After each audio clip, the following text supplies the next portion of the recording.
Dans les artères de Kinshasa, les spectacles restent inchangés. Nids de poules béants, bitume dégradé, poussière en saison sèche et boue épaisée dès que la pluie tombe. Pourtant, de grosses sommes sont régulièrement annoncées pour la réhabilitation de ces routes.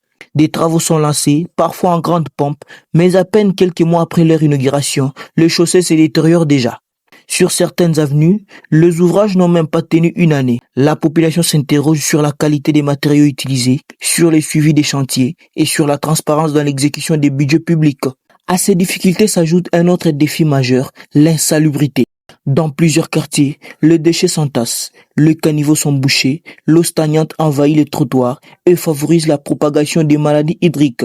Les efforts de ramassage restent insuffisants, pendant que les habitants, parfois livrés à eux-mêmes, improvisent des dépotoirs à ciel ouvert.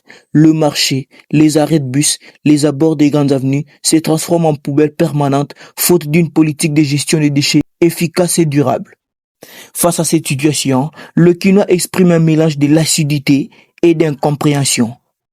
Il demande des routes qui résistent aux intempéries, un contrôle rigoureux, des travaux publics et une stratégie claire pour assainir la ville. Car au-delà des discours et des annonces, ce qui se joue ici, c'est la qualité de vie des millions de citoyens et l'image de la capitale du pays. Pour certains urbanistes, le problème réside aussi dans l'absence d'une vision à long terme.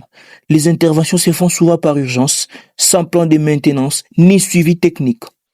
Les entreprises prestataires travaillent parfois sous pression ou sans contrôle extérieur indépendant. Sans audit des travaux et sans sanction en cas de mauvaise exécution, les mêmes erreurs se répètent au détriment du contribuable congolais. Alors, nzela oyo toyaki tolobela yango plusieurs fois.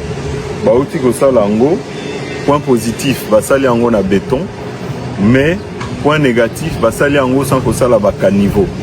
Donc, ça veut dire que c'est un travail qui est fait pour rien parce que Nabambula Oyo, dans quelques mois, la route est Kobeba. Donc, ça veut dire encore une nouvelle fois, on sera obligé à Kobimisambongo pour refaire la route et c'est un éternel recommencement. C'est chaque fois, donc nous sommes dans un cercle vicieux qui nous ramène tout le temps et qui ramène le gouvernement et l'État à sortir de l'argent. Je crois que certaines sociétés à qui on donne des marchés et qui ne font pas bien leur travail doivent être blacklistées et ne doivent plus avoir des contrats dans ce pays pour faire des routes. Parce qu'il y a vraiment certains qui sont en train d'exploiter l'argent public, qui sont en train de se faire la part belle là où ils auraient pu faire un travail consistant avec des caniveaux. C'est pas normal qu'on fasse une route dans un pays comme le Congo.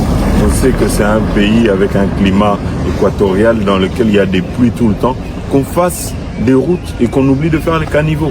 Pendant ces temps, les habitants s'organisent comme ils peuvent. Certains quartiers mettent en place des journées locales de salubrité, d'autres tentent des petites réhabilitations artisanales des routes. Mais ces actions ne peuvent remplacer les responsabilités des institutions compétentes.